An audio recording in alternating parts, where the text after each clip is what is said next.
So proactive project management. This goes back to our why, our mission, our core values. How many of you guys have heard of the DOT Highway Division core values? Sorry. Anybody? Teamwork.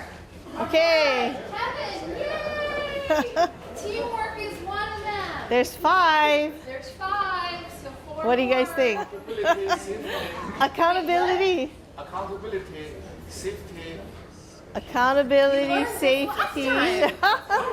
Preview. Accountability, safety, teamwork, Community. innovation. Woohoo! Okay, that's Get it. all? Yep. Okay, accountability, Accountability, Safety. safety, community, community, innovation, innovation, and teamwork. teamwork. And what? Excellent. And for a quick way to remember, it spells out ask it. Ask it. Okay, so this is the outline for this course. So first was our values and everything, and then we'll go into some basic rules. We'll be going through some of these basic rules that hopefully we're all following, but just as a reminder. And then we'll show you some things to set you up for success. Some things where we get into the proactive mode instead of reactive mode. So this is why this course is called Proactive Project Management. Okay. Ed was talking about, we want to drive the projects. So a lot of times through the assessment, we have a lot of reactive. Okay. And so we're going to change our mindset now, because in order to get more money, in order to make sure those projects get done 70 to 80% correct, we need to drive the project. So that's going to be the difference. And some of the logs that we're going to introduce, we're going to be pushing the contractor to submit things, not waiting for them to submit things. Our mission. Does everybody recognize this? The Highways Division mission? So what we wanted to focus on in this, the statement is the mission of the Highways Division is to maximize available resources to provide a safe, efficient, accessible, and sustainable state highway system that ensures the mobility of people and goods and supports economic vitality and livability.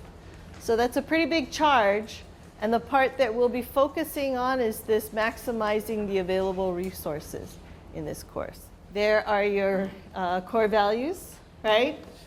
Ask it. So if you look in the upper right-hand corner, there's that circle, right, of the missions on the bottom, pushing our core values, and then our vision.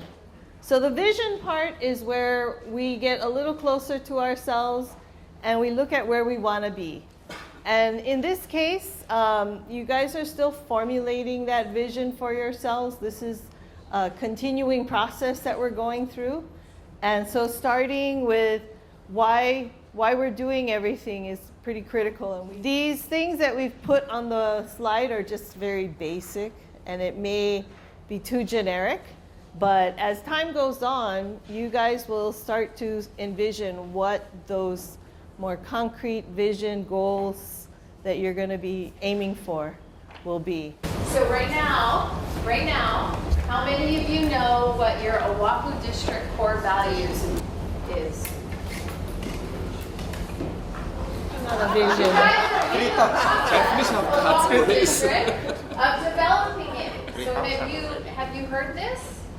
Because the REs are working with Art, and you guys are working on your core values, right, Willie? Yeah. Yes.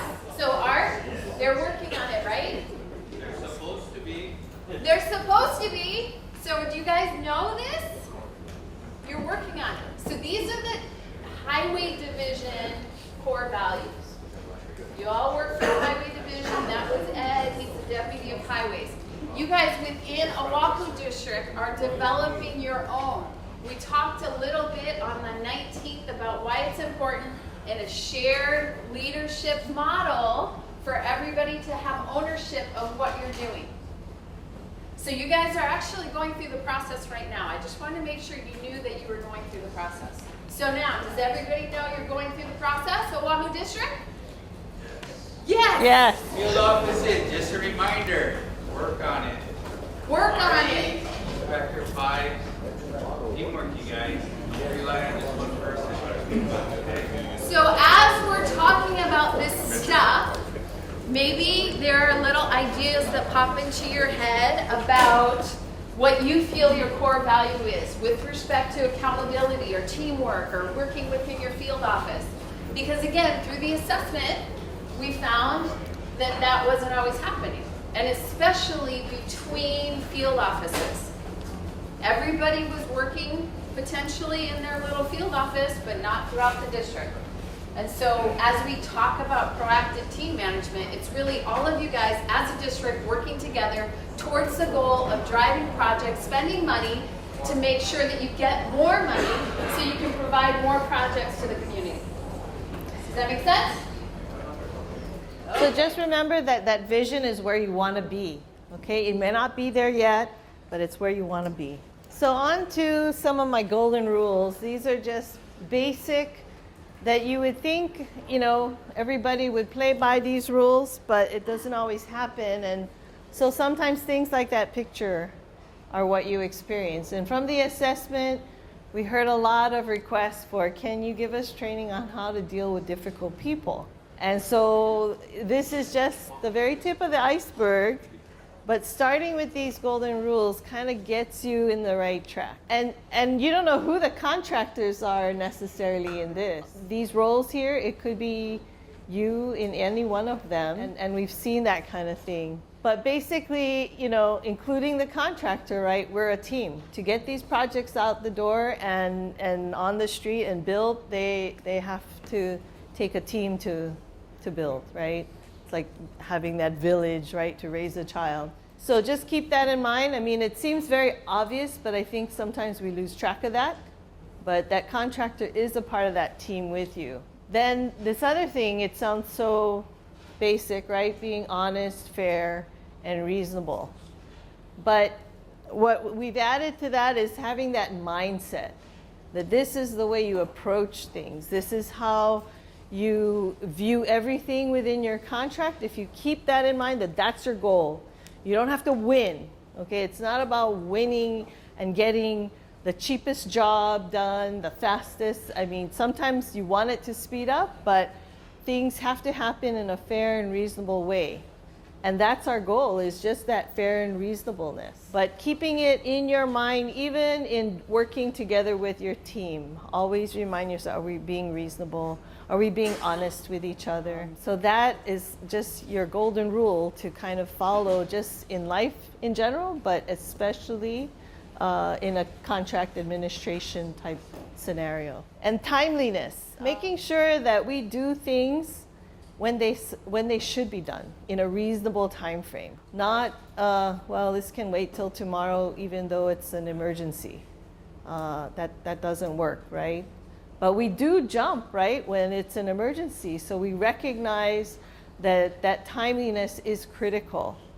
So just these three basic things: teamwork, having a mindset of reasonableness, honesty, and fairness, and just being as timely to the scenario as possible is what is going to keep you in the right track for being a proactive project manager.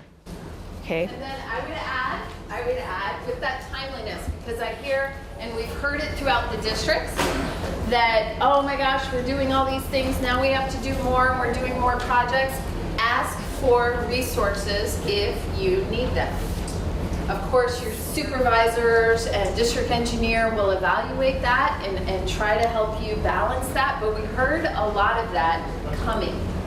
And I just want to throw that out there because Ed has committed, Marshall has committed, we've heard from every DE that they've committed to look and provide the resources to make sure you can do these things. So if you see that barrier, either email us or email us in the follow-up anonymous survey so that those things can be put on the table, evaluated, and make sure that you have the resources to do the things that we're asking you to do.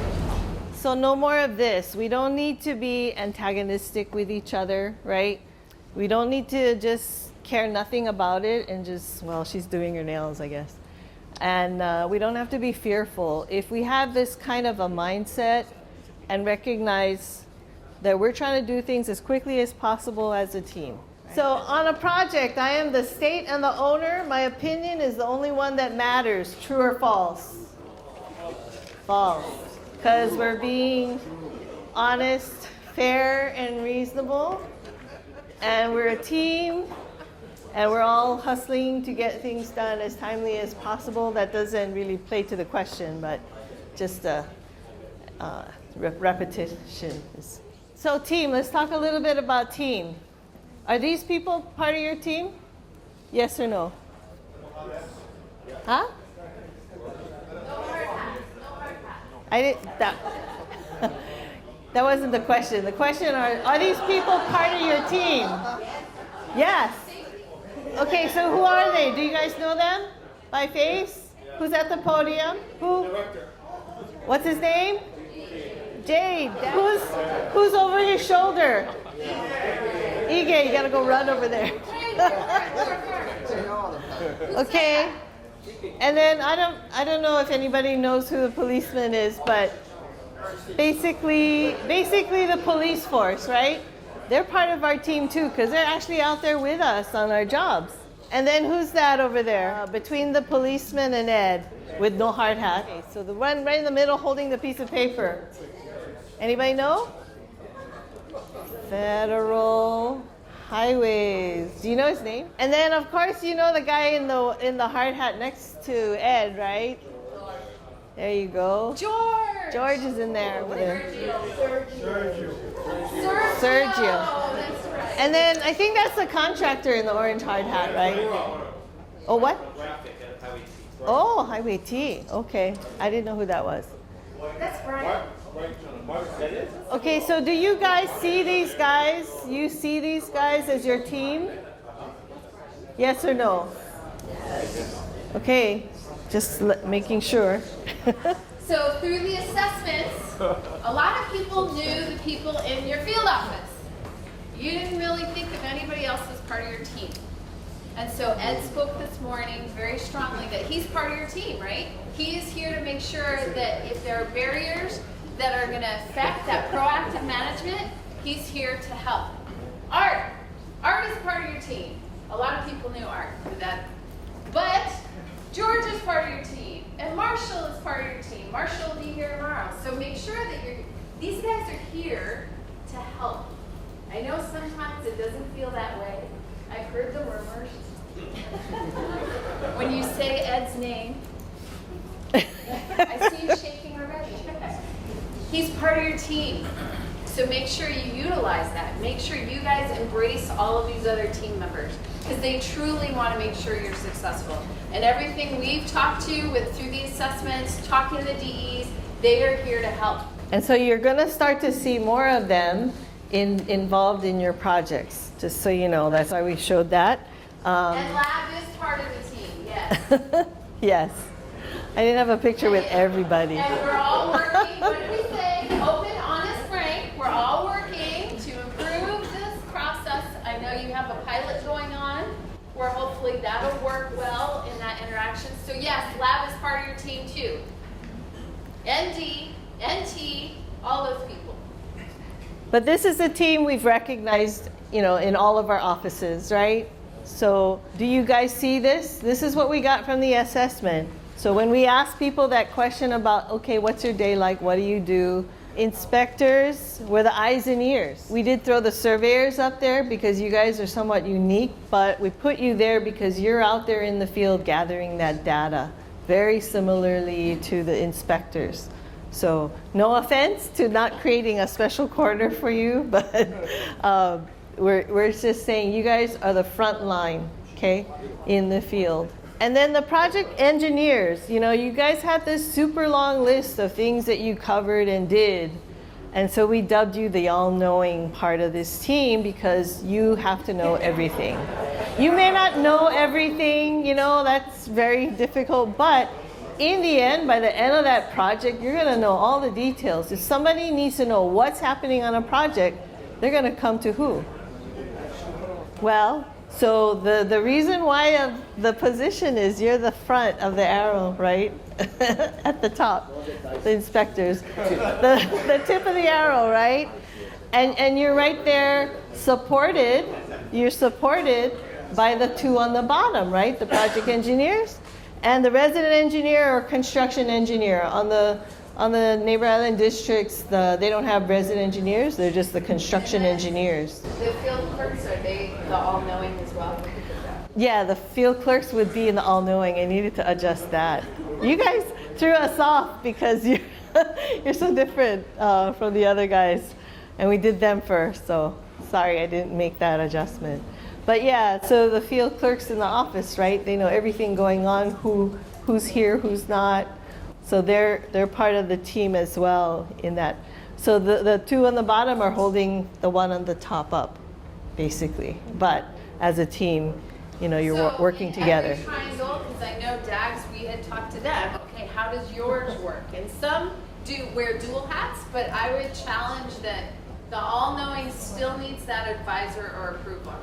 Because sometimes we felt like the advisor or approver and all-knowing and eyes and ear was one person.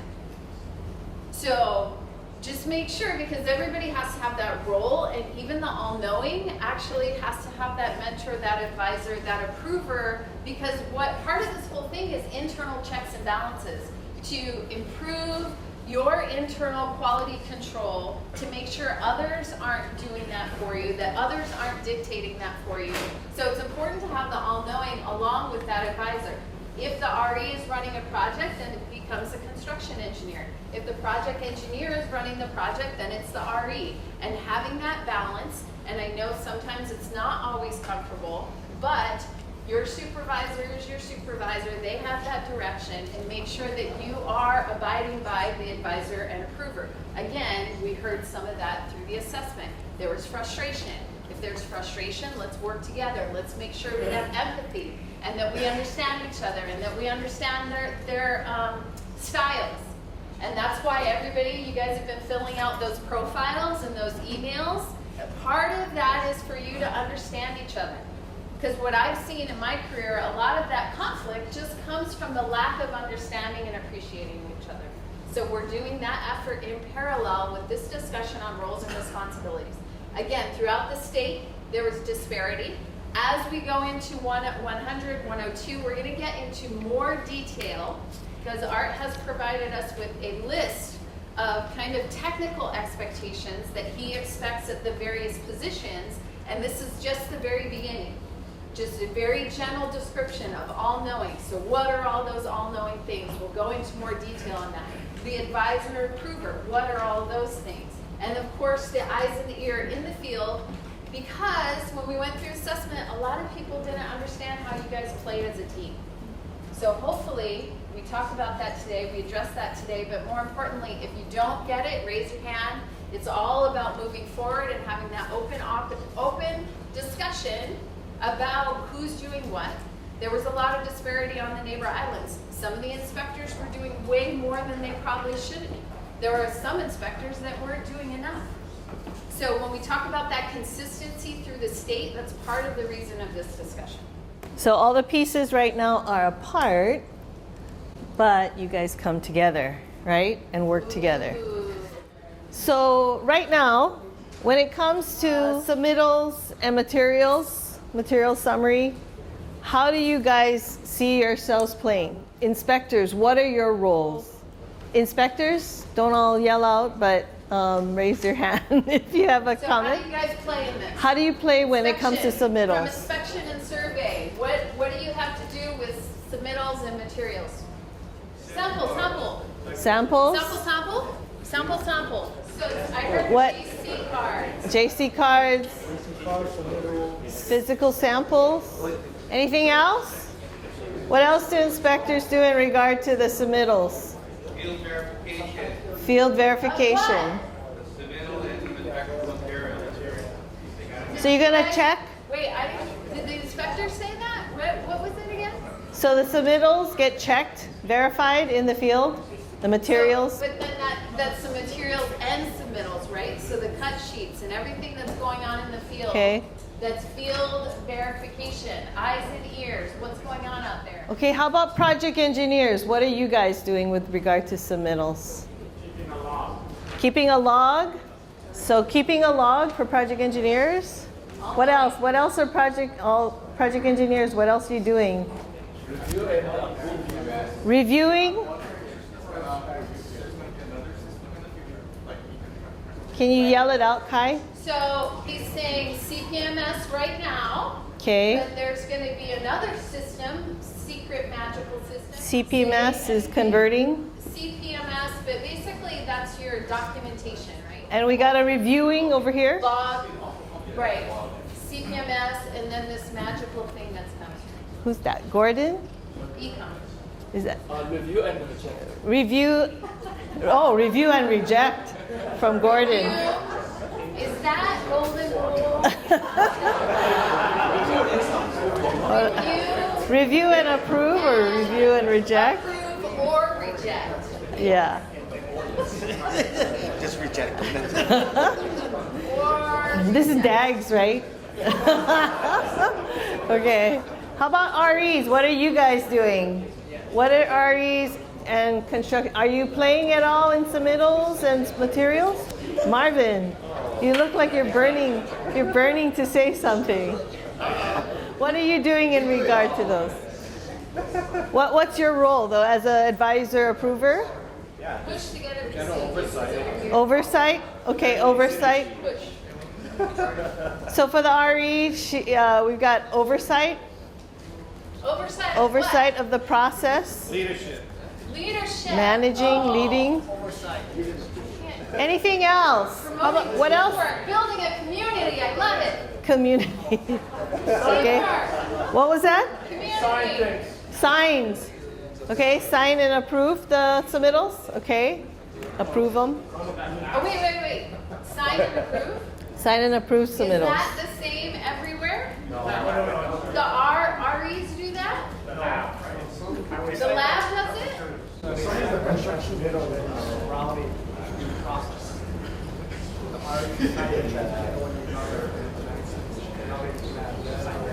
Okay, so the REs are signing and routing the things to Highway D. Where else? Lab, is that true? So the REs sign and transmit? Okay, consistency, I'm just trying to figure out what everybody's doing. Who should be doing it? Right now they're saying some REs are signing and routing transmittals for approval through Highway D. Are all REs doing that? Are some of the project engineers doing that? Just depends. Depends. I love that word, depends. Uh-huh.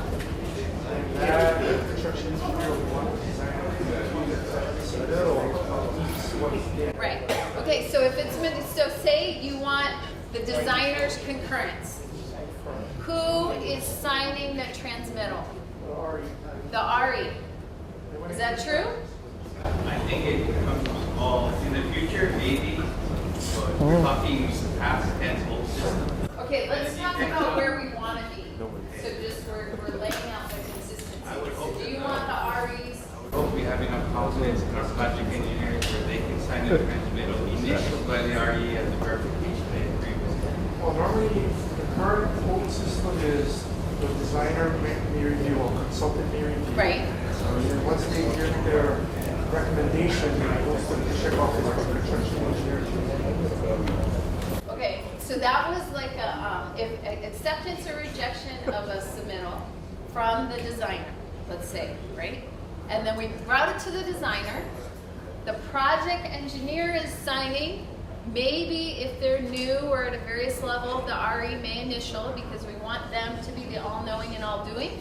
Once it comes back from the design engineer, you're saying it goes to the construction engineer for final. With the recommendation. With their recommendation. Okay. I will So it say sound- this not the way the entire state does it. Just to You point guys out. email. Okay, so I'm gonna try to write this down. So the Right, don't have the RE, right? It's another layer. they have project engineers that are working with construction engineers, so yes, I think. But maybe it's something we have to talk about at RBC. You guys definitely have a different district, yeah? So, okay, so right now we're saying submittal is gonna be signed by the PE, signed and routed, and then the RE is gonna initial when it goes back to the contractor with the recommendation, the RE recommends, and then CE does final approval. Depends on what kind of submittal, right? So this process, and we'll try to write that out. Did you get the count? Is specific to non-lab. How much was it? Submittals. Does that cover everything? If it's Really? a lab 79? submittal, Okay, then so we're it'll still at be 80 then. The lab Okay. that does the final approval that goes back, or is it the RE? The lab recommends. So the lab is recommending. So for materials, lab recommends, so basically the lab is doing what the RE is doing. And then the RE does final approval. And I mean, I'm just an outsider looking in. We might want to lay this out, flow chart it, because I think through, I don't know, in your e-construction, modules, does it have all of these processes kind of laid out? We're using, we have some processes. So that may make it easier to understand because those processes will be in the e-construction software. And today, we do have the logs. We're going to talk about logs, and we're kind of in this weird place where we're not yet at e-construction where it's all kind of routed for you. So that'll definitely help with consistency throughout the district and throughout the state because everybody will have a certain position or routing. But until then, we're going to be using logs. Kind of this weird area. Hopefully Highway C has e-construction rolled out in the next month or so. Okay, so what So about DAGs? Do you any guys other? have all of these roles? Similar process, but we are very careful in using words approval by government. We want to hold the consultant accountable when they review per their design contract submittals, and they have liability accountability to the state. So when CE put a stamp approved, over consultant's approval, of course it's double assurance, but it could translate into liability to the state somehow. But overall, similar Well, process. you're talking about liability between you and the contractor, right? Well, actually, between design consultant and construction engineer, because they both approved the submittal. CE has final approval over consultant's approval. Consultant loves government approve their submittal. That's shared liability. Well, at some point, you're transmitting that document back to the contractor. So that part is always, the contractor is always going to come after you. And then the designer, I believe a lot of contracts say, even though we accept it, you still have liability and things like that. Have you been in situations where that's been challenged? And did you lose? Or did you win? Did you, as a government, did you prevail? Of course, we make efforts to protect our design consultants' review, right? And to see if contractor actually mislead, in their submittal. That's our first approach, right?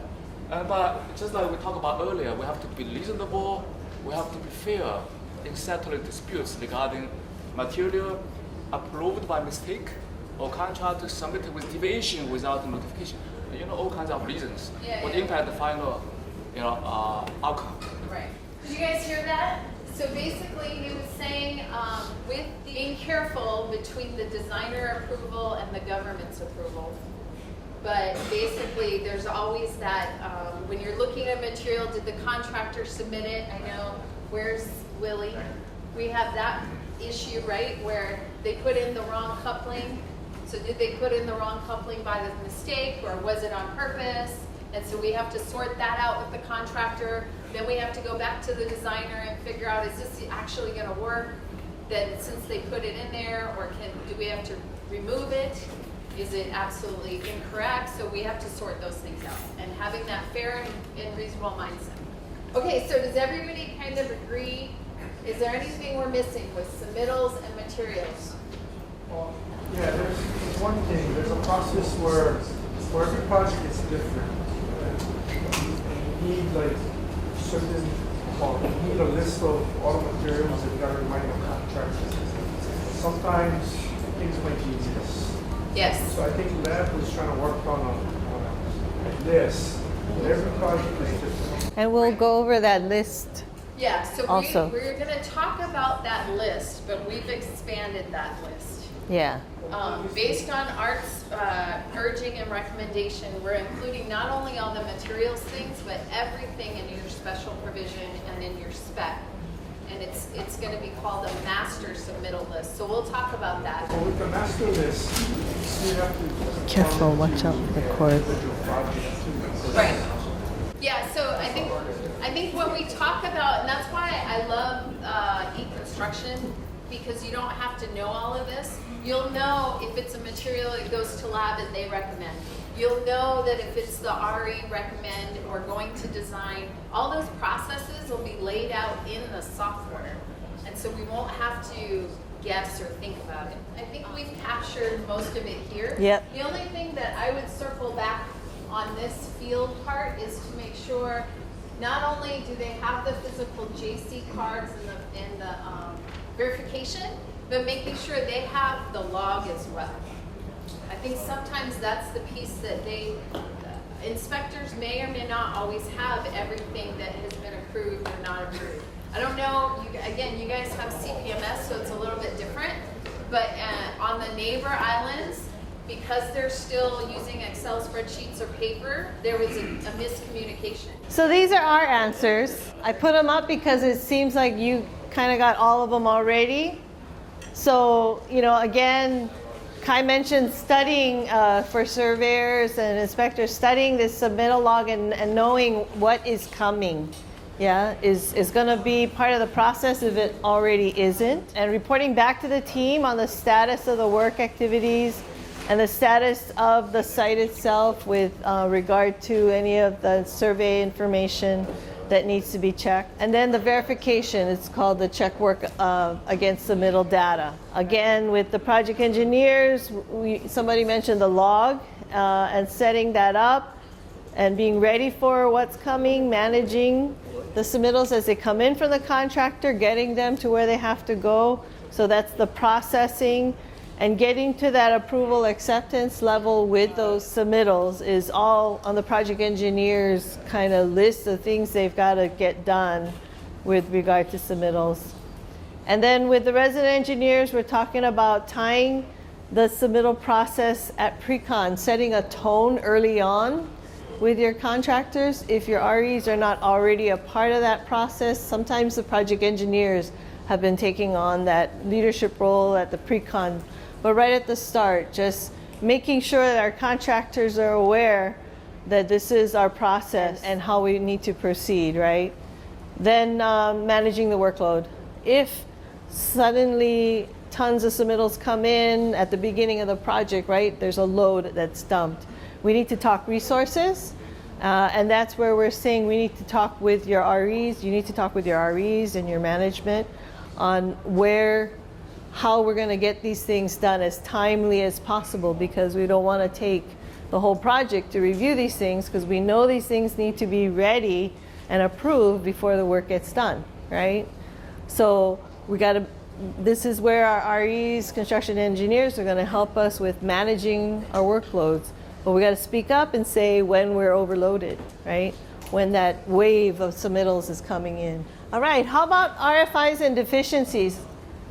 How do we play with RFIs and deficiencies? So we'll start again with inspectors. What do you guys, what's your role in regard to RFIs and deficiencies? What do you end up dealing with in regard to those two? The status of work activities affected. Okay, so you track the status of work activities affected by RFIs and deficiencies, right? Because what are RFIs? Requests for information from the contractor, right? So they're questions. That means what? They need an answer. And what are they doing until they get an answer? Waiting and possibly holding up work because they don't want to proceed until they get that answer. So RFI is also a potential time delay. So these are critical things to track. So like Kevin is saying, in the field, you inspectors are keeping track of what's affected by these RFIs, correct? Yeah. So during the assessment, I didn't hear a lot of how do we keep track of time on RFIs. Do you understand that an RFI RFI holds up the job, who's responsible for that time and how much time? Inspectors. How much time does the state or the government have to respond to an RFI? Nobody brought their 30 days. brown book? 30 days? Is that true? 5? To an RFI. No, not us, you guys. How much time? How much time? How much time, project engineers? RFIs? 10 days? What's our I response got 10 time? days, I got 5 days, I got 30 Huh? days. Yeah. Which one is it? But is it 48 required? hours? I got 48 hours. Do I have 72 hours? Anybody? We got pretty quick over Mark's here. got 72. Do I have 20? Oh. As soon as possible. If you get into a dispute, what do you think your time limit is? And I have in my mind, you guys correct me. If you get into a dispute and they turn in an RFI and they need the RFI answered in the next day because they have work going on, and it's a design deficiency, comes out, something's wrong with the plans, the guardrail is screwed up. They ask a question because they're putting in guardrail the next day. Then we find out that the guardrail design is wrong. Who owns that time? The state. Okay, why does it depend, Daniel? What the contractor knew before, everybody else asked me. Okay, so if he knew it before, he has an obligation to ask a question. And then he didn't ask the question until such and such date. Okay, so that gets a little more complicated, so I'm going to eliminate that. Okay, so he asked the question. He's doing the work the next day. We find out the design is deficient. State owns that time. Does it matter when we respond? Yes? Why?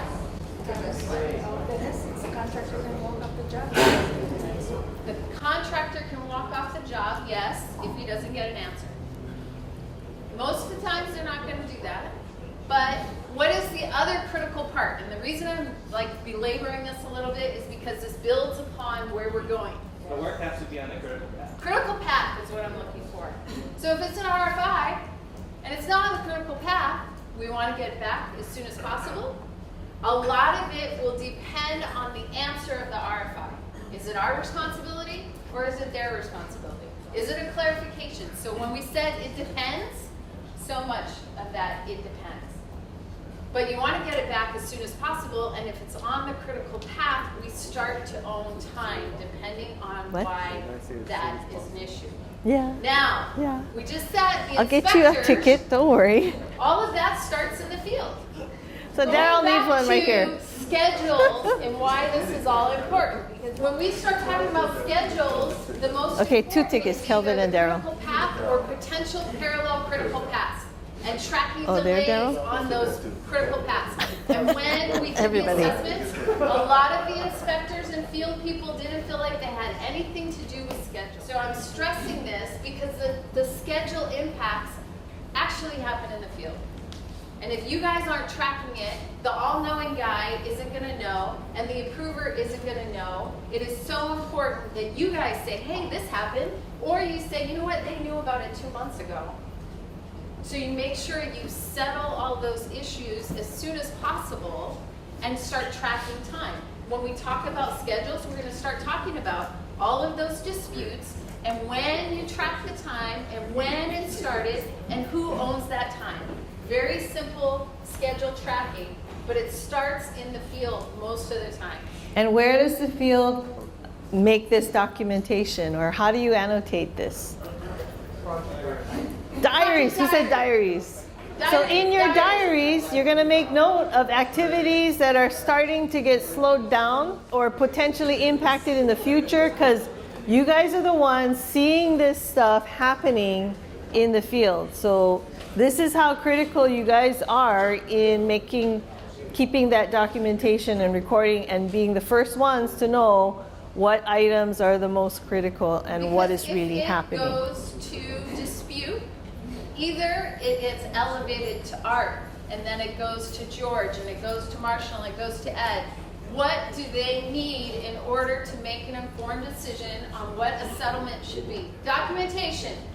right there. Documentation from the most critical person. Documentation. I know in other sessions I've talked about going to court. Of course, you don't want to ever be in that situation. But even for art or an RE to make an informed decision, they need to make sure they have all that documentation. And you, as the field eyes and ears, are the ones, you are the eyewitness in the field. So you have to document that. You have to know when it happened and how long if it continues happening. We need to track it. We need to track it. We need to track it. So and then ideally, you're doing that for all of the things going on. So remember when Ed said, if you need help, these are the things, because we want you tracking all of that. Why? Because we don't know when a different critical path will happen. We have a project, Willie, I get to pick on Willie all day, where it was the bridge. And then we had a guardrail issue, and maybe it's the roadway, and now it's signs. So all of those critical paths, when the end of the day comes, we don't know which critical path is going to cause a delay, but we need to make sure all the documentation is in our inspector's diaries, and you don't know which documentation is going to be important sometimes until the end when it's already made the impact. But we want to proactively address that in our weekly meetings and start tracking milestone dates and start tracking who owns the delay so that the dispute, when it comes, we already know and we've already settled it. Yeah. Other critical means is email. And emailing, right. So when the eyes and ears in the field are saying something, then you're emailing and documenting, hey, this happened. This is how long it's happened. We're waiting on this. And you're telling them, you own this delay or we own the delay. And depending on the criticalness or criticality of it, you may put a memo together, depending on what it is. Okay? Okay. So wait, we only did RFIs and 1 people. Where are we with the other people? Well, we haven't even gotten there yet. Okay. So project engineers, what is your play on the RFIs and deficiencies? How about my project engineers? What are you guys doing with The those? all-knowing. All-knowing guys. What do you have to do? RFIs. Go ahead, Daryl. He's doing nothing. It's a hot potato, so what are you doing? Sending it out to who? Designers? You guys are sending them all out to designers? So you're routing them to somebody with the expertise to know, the answers, right? So you're getting the answers. Whether that turns into a field change or a field adjustment. So what is a field adjustment? Or how's that Just different? moving something 10 feet to the left or right. Okay. Doesn't affect design or. So it's immaterial. You can give one more to Yeah. Daryl. Okay. I forced him to answer. Where you guys putting the other halves? So They're in a basically, they're black bag asking that she for has. some kind of deviation. They're And then noting you- us that there's a deviation in location or material or service. But so the adjustment is just, we get the answer, yes, that's okay. So what's the field change? Field change is where we're changing the quantum methodology for design. So it's kind of, is it growing into a change order? Or it may just be a change? It will be a field change. Field change. Okay, what else? We forgot the deficiencies on the inspectors. What do you guys do in regard to deficiencies? You what? Go. Report the deficiencies to the project engineer? How? How are you doing that? Reading on the diary. Diaries, and what, emails or just verbal? Okay. So they're reporting on deficiencies that you find in the field. Okay. Diaries. On diaries, by emails, as depending on the urgency of the deficiency. And how about REs? REs, what's your play on the RFIs and deficiencies? Well, I think we gotta make sure the critical ones are processed in a timely manner. So Marvin is making sure that there's timeliness on the actions, right? RFIs, and because RFIs have that potential to cause delays. Deficiencies are more on the contractor, but if he doesn't hurry up and get those things done, then what? But we're tracking it, right? We're tracking these deficiencies because we don't want more built over deficiencies, right? So what are we doing though when we see that they have not completed the correction on deficiencies and it's work it requires work to get built over it. Then what are we doing? We're tracking it, but why are we tracking it? Because it's contracted delay. So diaries, again, you're tracking when the deficiencies are taking forever because that's not our delay. There's no RFI on those things. It's their own error, and we're tracking that they are the ones holding themselves up. So a lot of times in the assessment, everybody was like, time is not my issue, schedule's not mine. But this is how you play with the schedule. You are key players on that schedule because you're documenting what is happening, what's not happening, as far as what the progress is on the work, right? So especially so those two things, right? RFIs, we own, contractors own the deficiencies. And so we need to make sure we're tracking that because maybe that's going to play into time in our overall delay. How about REs? Anything else? Other REs? Willie, what else are you doing with RFIs and deficiencies? So I just had a comment about DAX. It says that you guys issue a notice of noncompliance. And at Hart, we did that as well. Who does that? Is it in your roles, is it a project engineer, is it an RE? Who issues a notice of noncompliance? It's project engineer / structural engineer. We call area engineer. Okay. And actually, when we talk a little bit more, the reason we're kind of hovering on this was a little discussion that you had with Ed, where who owns those delays? Is there a design deficiency? Is it a differing site? Is it the deficiency of the contractor? We're going to start talking about tracking those things. So it's important for everybody to understand your role in this so that everybody can play together and make sure that everybody has the information and that ideally in your weekly meetings with the contractors, you're tracking those things. So there's a running list. So right now I know DOT, and please correct me if I'm wrong, you don't always issue that notice of noncompliance. That's why we're going to talk about a deficiency log, because we are advocating for you to start tracking that. So we got the inspectors identifying deficiencies, investigating any site conditions affected or being affected, right, by RFIs. Right. Status, continual reporting back on the status of those activities affected. And then documenting for potential change orders in regard to time, or say the RFI turns into a change order, right? You guys are going to be the front line people to see what that scope would be. Right. And then for project engineers, identifying deficiencies in other areas. There are things that you'll recognize that are deficient with the contractor before the field guys. What kind of things would you think you could find before a field guy? What kind of deficiency would you recognize before a field person, inspection person? So maybe it's not on the site, but it's a deficiency on the contractor because they didn't do it. How about submitting a submittal? Submittals, yeah. Materials. So they're late on submittals, right? And they're about to start the work. That's a deficiency because they haven't gotten approval. So what we're telling you to do in the logs area, we'll get to it, is keeping track of even the contract administration requirements as deficiencies. Okay? Because that's what they are. And you got to hold them accountable to these things, right?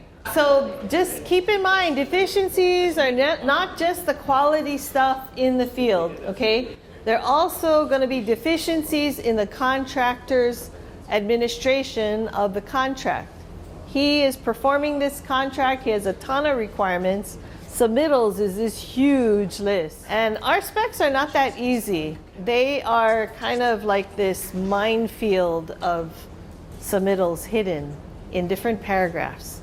So we've developed a tool to help you find those little mines that contractors will need to submit. And hopefully we can share it with them as well, so it'll help them stay on track. So just keep in mind, deficiencies are not just things that the guys in the field find, but they're going to be things as project engineers that you're going to know about and that you're going to hold these contractors accountable for, right? So that's why you're going to identify deficiencies too and keep the log of all the deficiencies. And also, because you're the log keeper, you've got this list, you can use that list to now keep the rest of the team informed, right? So the rest of the team, inspectors included, are going to be kind of using your work and taking a look to see what's going on, right? Because then the eyes and ears go back to the field, and then they see like, okay, you still didn't do this, and don't forget that other thing we wrote up 2 weeks ago, right? So this is what that keeping the team informed is going to be about, so that all of you know, including the resident engineer, because what is that guy doing over here? He's monitoring how soon we get the answers, right? That now the RE is aware too of how long that list is of deficiencies, right? You want to keep that list as short as possible, because that means what? We're on track, right? So the RE is going to be taking a look at this list too, to just see how much is happening. Maybe have a talk with that contractor and say, hey, you guys are getting really behind on things, right? So sometimes our RE will kind of lean in on a project that's having issues, right? And if we start to see these issues early on before they get to be so huge, that little talk can make a difference. And then who else is part of your team? Art. Yes. Ed. George. So we go up the chain. So many tickets over The bigger the problem, the higher up we go. Governor Ige. Right? I think it'll end with Ed, but that's so important to understand as the deficiencies or the RFIs accumulate and you're not necessarily getting to a point of resolution, it's important that these guys are part of your team to help resolution. If you need that push, some of you guys are going to have more critical projects than others, so managing that team response to conclusion may not just end with the REs or the CEs. It may go to George, it may go to Ed. Because they're part of your team, they're there to help you resolve it. Let me ask, if this is the way the process is supposed to work, how well is it working right now? Your thoughts, let us know how well you guys think it's working and where the breakdowns are right now. Calvin says it's absolutely working. Absolutely working? Yes. All of his projects are perfect. It's absolutely working. Wait, which projects you have? How about Which projects Ed wants if it gets stuck, where is it getting stuck the most? Max now has a project. Okay. But if there's breakdowns, where do you guys normally see those breakdowns? And the only reason I'm asking, I'm going on anybody. It's just I want to make sure that we can start looking at the process and see how we can make it easier. We're hopeful that e-construction is going to cure a lot of these things, but I don't want to wait for that. So if there's things that we can do now to make that process better now, let's do it. So if you guys can point out those breakdowns, see where they're at, we can help out right now. So everybody, it's all working fabulous. There's no disputes with the contractors. Everything, no deficiencies, no RFIs. All the plans are perfect. I know we were starting off with learning about scheduling from on-guard. We want to keep that continue.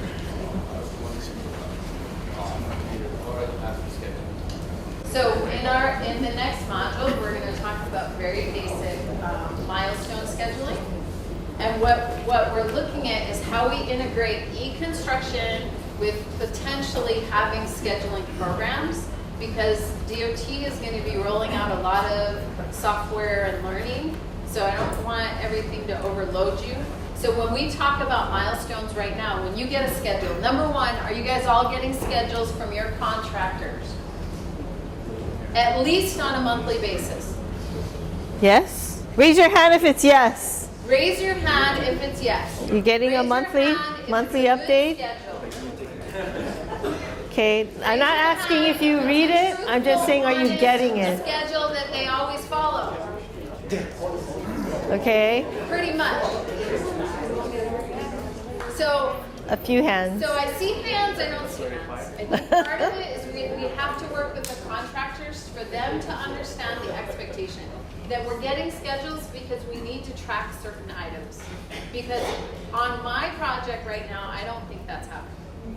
I think we're 3 to 4 months behind, and every month we're another month behind, and I don't understand how it happens, but it happens. So at the same time for DOT, understanding what the critical path is and what those other critical paths, and being able to track items that are affecting it. So that's the next module, and we hope to do that in February along with project diaries. And then soon after that, we're working with Highway C on a scheduling type software, but we're not quite sure what it is. And we want to see how it integrates with e-construction, because e-construction will probably be coming more quickly than that type of software. The Faxware? Who's using Faxware right now? Who's in fax? Are you raising your hand or are you pointing at people? Okay, 1 person, 2 people, 2. 3 people. We're trying to speed the adoption of e-construction for a couple of reasons. I want to make sure that that's going to give us a structural piece that's going to keep everything more consistent as we go. It's going to tie everybody in as well. The other reason is it pisses me off that Hart, one of the worst run operations in the state, already has e-construction. They've had it Hart for already has years. e-construction. They've had it for years, Ed. And this is my problem. So we know what we need. We have a problem getting there right now. Right now, tell you Alex, I'm pissed off already that Hart has e-construction. They're one of the shittiest organizations in the state, and we don't have it. So we're putting it on Alex right now. We want to make sure we speed the adoption of e-construction because it's going to make everybody's jobs easier as we go. So understand, it's going to come. Whether you want it or not, it's going to come. So I'd rather you guys get involved now, start putting your input into it now, so it's something that we can use really easily once it gets there. Okay. The scheduling portion, and I really appreciate you bringing that up. Scheduling portion is really important because we talk to contractors every day. We get to an understanding with them every day, but it doesn't mean anything until we see the schedule. Once we see the loaded schedule, then we know. That's the common language between us, because we know when we get out to the site, we talk to the contractor, we want to do a great job for you because we want to be the contractor of trust. We know that the impacts that you have. We know that we want to minimize impacts to your community, and you want to get more money. We got it, we're going to perform. We also tell them that we want to be a great partner. We know that you got to make money out here. We know that we got to take care of your operations out here so we can get this done together. But none of that means anything until we agree to that schedule. So getting that monthly schedule so we have that common language between us, that understanding is super important. So if you guys need more support from Encore or another scheduling contractor, let us know. We'll put them back out there to make sure that you're supported on your projects. Okay. I just want to mention, I know we talked about schedule programs, but I just want to mention that sometimes there's an external cost. If the contractor, like say, one contractor wins a lot of deals, then they're overloaded. They don't have all the resources to manage, plus all the projects they have.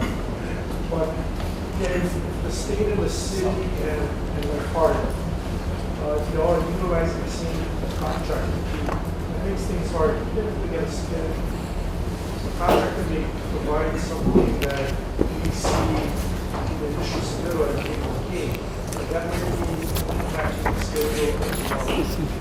So like years ago, when we used to have, the DOT used to have a group, and they plan on projects, they plan in different areas, broken down into smaller projects.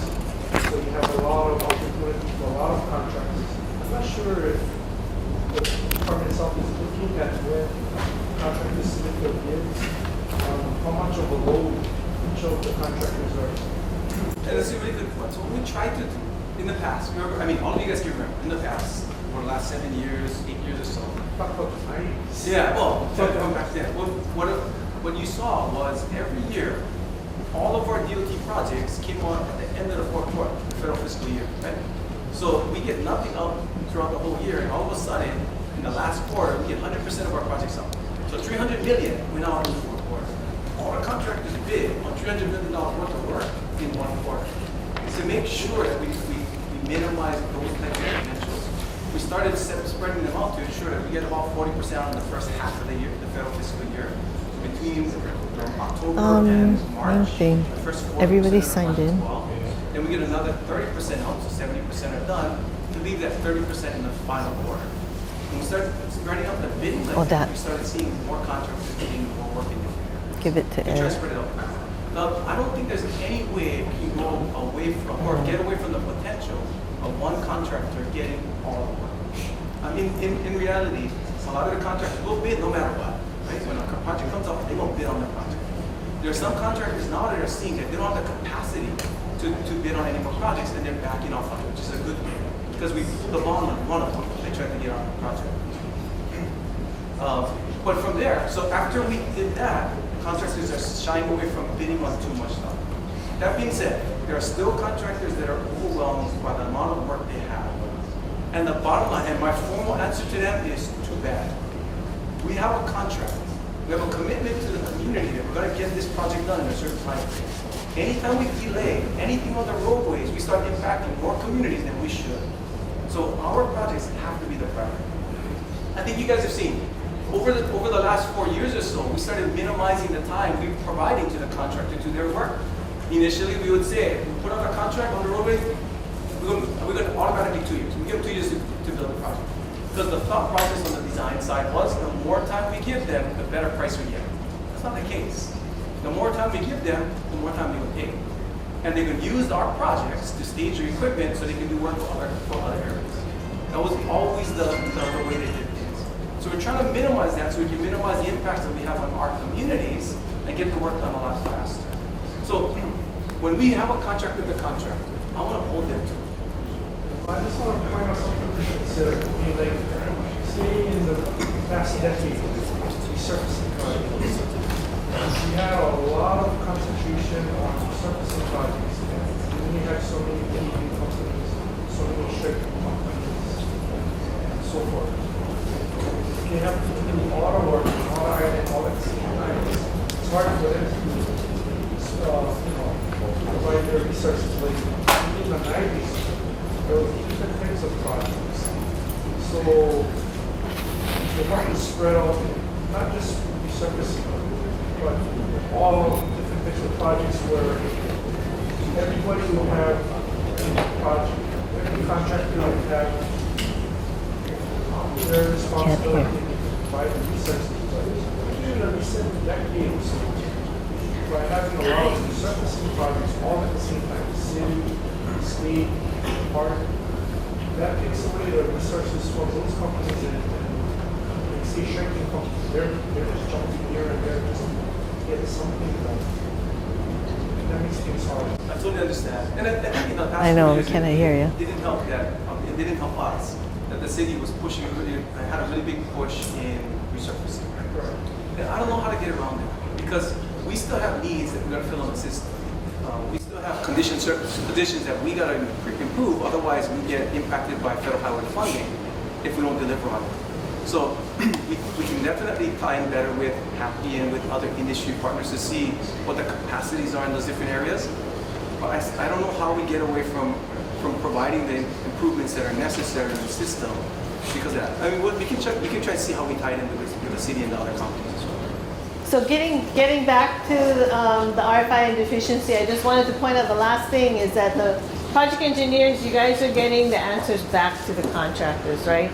That's your goal, is to get back to them on the RFIs and to be able to check off that these deficiencies have been completed, right? So as a team, we're trying to make sure that this list is as short as possible. And so on the tests, often on our projects, when a problem arises, we depend on the contractor alone to submit the solution. And I hope we all said false, because we're working together, right, to get those solutions. A lot of times we need to go find out from our designers what those answers are. So change orders. How do we play on change orders? We talked about those RFIs sometimes turning into change orders, right? So inspectors, what are you guys doing in regard to change orders? We gotta review the change order Once it comes in, so you're reviewing the actual finalized change order? checking the data. Checking the data. What about even before you get the change order? Through the RFI, so you watch whether the RFI turns into a change order? So a lot of times when you get that change order, it could be involved based on the statement you're So maybe verifying scope. So is that early or after a change order is issued? Is it before a change order is issued or after?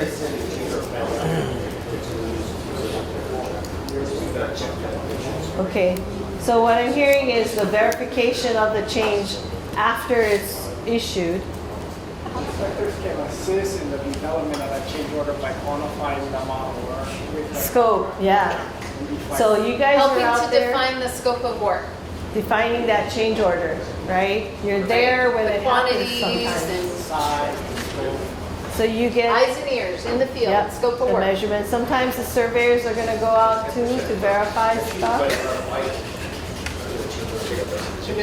It's like an RFI that evolves into a change, right? So once we know it becomes a change, then we go and verify it again.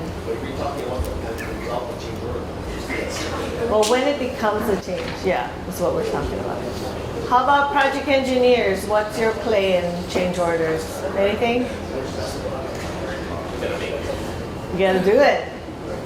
You're kind of the backbone with change orders, right? What are you doing in processing a change? What are the actions you're taking? How it's gonna be paid. How it's gonna be paid? So whether you track by force account, It can be done immediately, whether it's gonna be done immediately, or you need to develop a lump sum pricing. or it's gonna be lump sum negotiation. Okay. So what does that mean though? So are you pricing the change? Depends.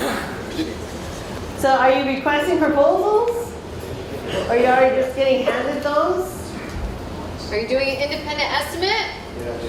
Yes, estimates? Yes. Independent, yes. Martin says yes. Brian had, okay, go. Yeah, before that, the contract will say, okay, we need to do something differently from what the plan says. And as a project engineer, we got to go out there or talk to them and say, hey, is this really necessary? Do we have to do this? And that helps us draft like necessity. So that helps us to draft a justification. Because we go out there, we see, yeah, we got to do it. Yeah, you're validating, right? Validating and finding whether there's merit for a change. Because what happens a lot of times when they ask us these questions, a lot of times we just point them to the contract drawings, right? Because it's there, they just didn't find it. So similarly with change requests, they'll come in and say, we gotta do a change for this, this, and that.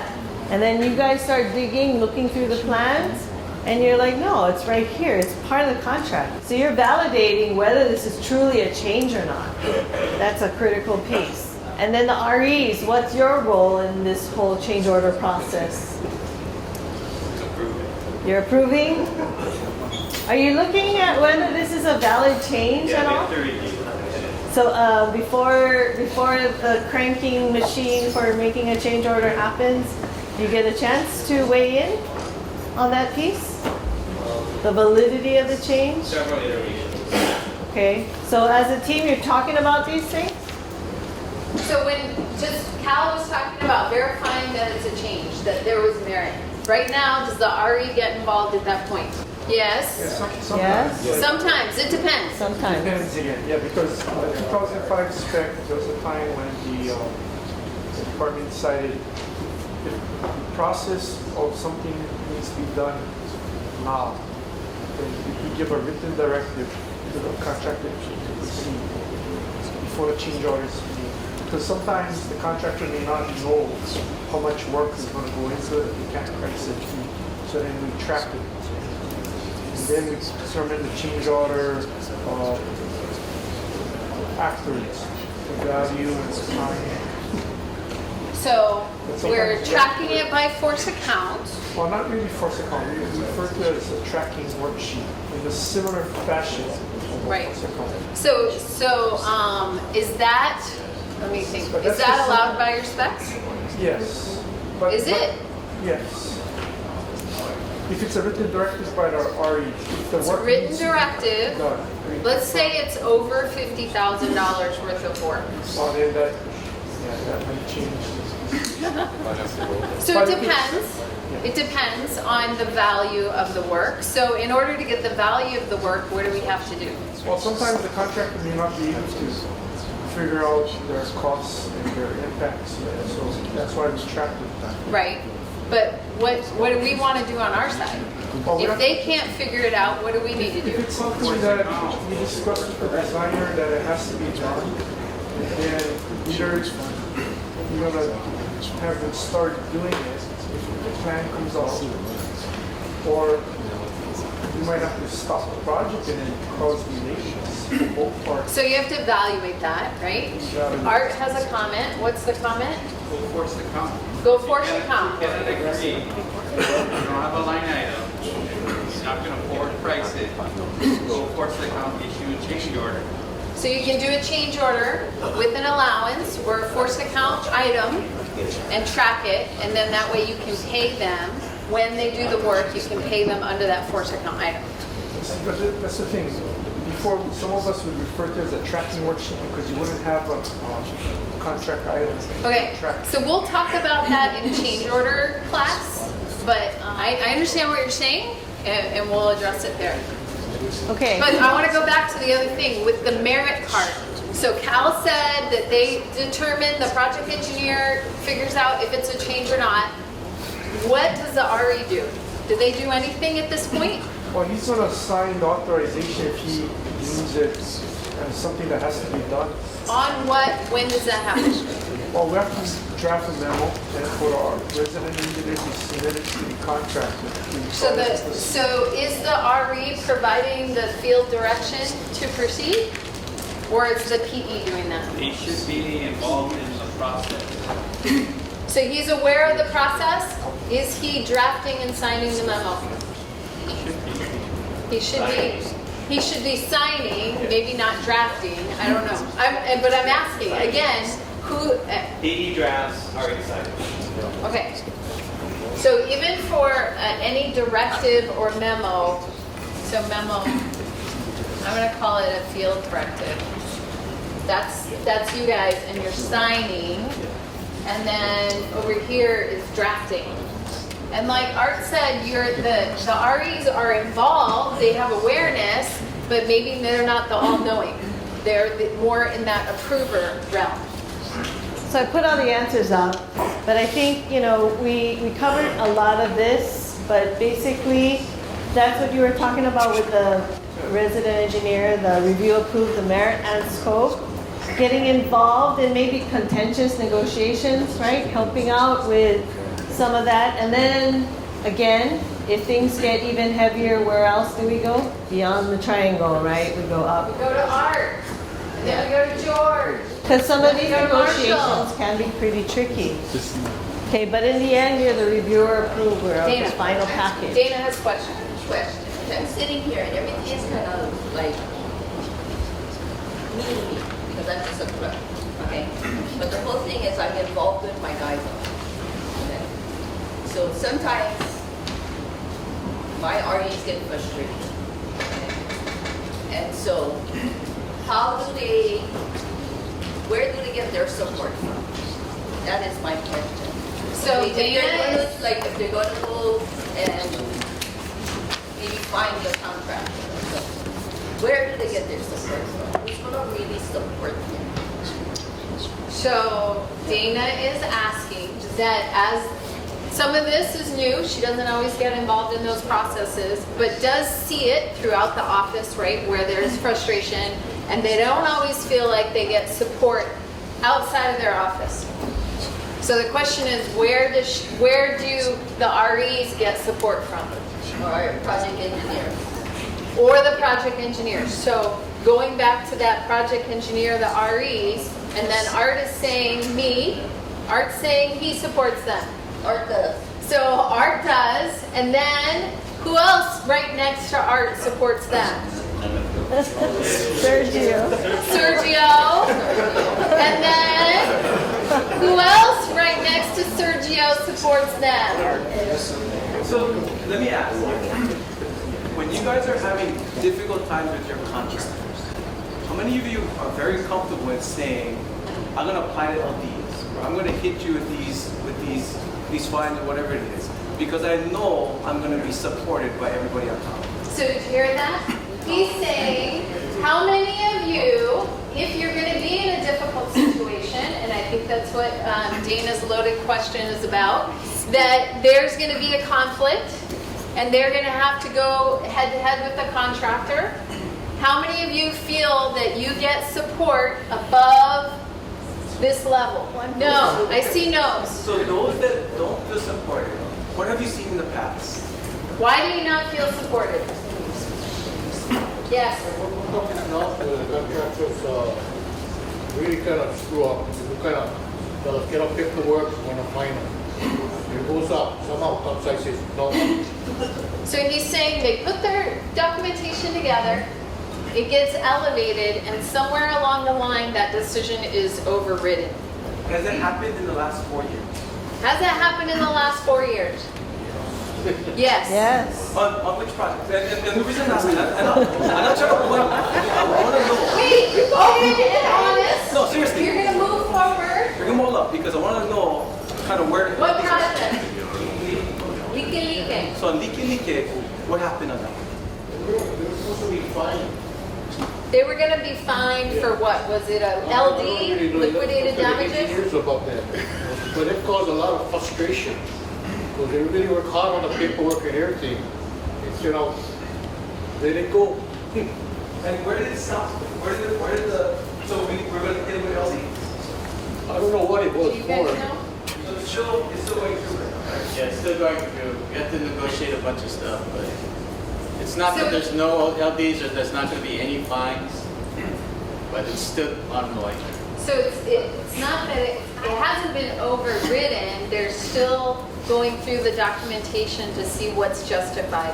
Because anytime you have a conflict with the contractor, I mean, if you don't agree, you're gonna have to negotiate, right? And that's gonna be tough, and it depends on the paperwork. So that's why we're stressing how important all these little pieces of paper are. But it sounds like it's still ongoing. Should be resolved soon. Part of the discussion that we'll have, and one of the things you guys should understand, you will never get a call from administration saying let something go. That's never going to happen in highways while I'm hearing. You'll never get a call from the governor's office on this because the governor understands how important it is for us to hold our contractors to their contracts. How important it is for us to get our contractors off the road and get our people, get our communities back to using them. He fully understands that and he fully supports us. You will never get anybody overturning your positions for political reasons in this administration. So understand, you're going to be fully supported. Now, there's process issues that we got to deal with. There's also practicality issues that we got to deal with. And I'll just name a couple of them, okay? So for this instance here, I don't think we're going to get a contractor with all the LDs. Because at the end of it, when the negotiations are done, we're going to get something out of it, and we're going to hit them with something else. In other instances, on the Big Island per se, there was a project that went on for 3.5 years, longer than it should, because our staff was fighting over a $50,000 change order. A $50,000 change order that cost us another $3.5 million for the traffic controls that were going on there. When we start getting to practical issues like that, I'm going to get involved to make sure that we're looking at the best interest of the state. Not to go against the contract, but to make sure from a practical perspective, we're doing the best thing we can for the state. So those are the things that we get involved on. But understand, you guys have full authority to hold the contractor to that contract. When you elevate it up, we'll negotiate it. We'll make sure that we come to a conclusion on everything. We're not going to go against the case. And one of the biggest things that I talk to the contractors about, anytime I see them, if you feel comfortable on our roads, you're taking too damn long. I mean, that's the general discussion that I always have with our contractors, and we hold them to it every day. So make sure, please understand, when you guys walk out of here, if you get nothing else out of it, you are going to be supported in making sure we hold the contractors to the quality and the time that they've been contracted to. And one last thing, but I just want to say, the field office did nothing wrong. So if they did everything that they're supposed to do. So if something got missed or got excused, it's definitely not their fault. Yeah, you guys did everything correct, so don't worry about that part. You guys were right on. Everything else is on us. Okay? She'll be done after this. the project manager, as long as you get our paperwork together, a couple of weeks. Maybe. To the end, what they told us the end product said, what was doing all the editing? Well, it sounds like the end product hasn't occurred yet. Yeah, they didn't. And then George is saying that everything you guys did was valuable and important to help them come to a business decision. Yeah. And like Ed's saying, sometimes there's going to be trade-offs. Yeah, and that's my fault for not relaying that to you, what's going on, the updates.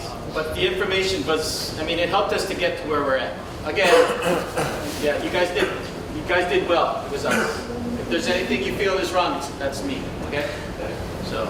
Well, and I think maybe a message is just to make sure that you guys understand where the status is. I think at your RE meetings, you can always ask Art and make sure that that information gets back down, Dana, so that the field office understands that that is a valuable role, an important role. But sometimes when you're at dispute with the contractor, you know, you got to look at, are we going to take this to a legal? Are we going to retain the CM for so much a month to stay on to help fight this? Or is it just better to resolve it so that everybody can walk away? So there are those business decisions that play into that. And maybe just trying to communicate that back so they understand the status. Yeah? Okay, great questions. Thank you, Dana. Just to wrap up, you know, these are the same things we just kind of talked about, just written differently, but the project engineers obviously are putting these packages together and getting them to a final state.